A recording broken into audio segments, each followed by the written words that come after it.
I had this lick, the bow bow, without the echo. The echo got added when we did the record, but and I was playing it on an acoustic, and I went and grabbed the drummer and dragged him downstairs into the basement, which is where we always jammed and everything on 12th Street, and went from acoustic to electric, but I don't think it was real late at night. I think it was probably around 10 or something like that. And I said, let's try this, and so I started playing that lick, and then I figured out the chord structure after that.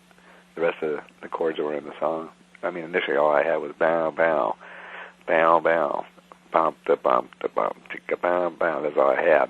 And I'm not sure, I can't tell you exactly when I worked out all the chord changes. I'm pretty sure I did it before I got in the studio, though.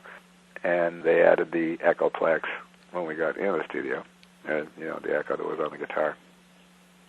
The words came later, which for me is not uncommon. Generally, I always write the music first, and sometimes I have a devil of a time getting the words. Sometimes they come right away, and sometimes it's like pulling teeth.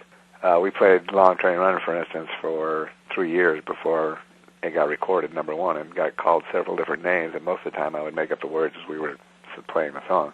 And then I finally wrote some final words for it when we, actually recorded it.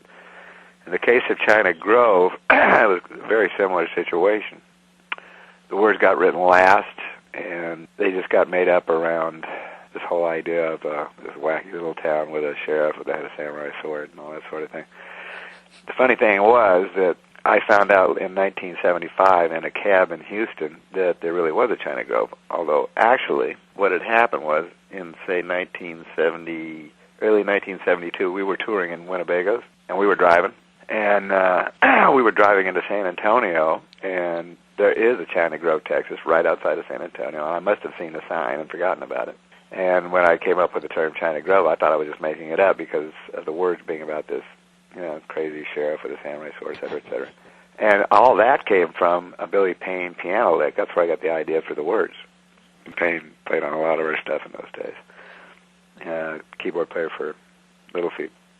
How did the piano lick influence the words?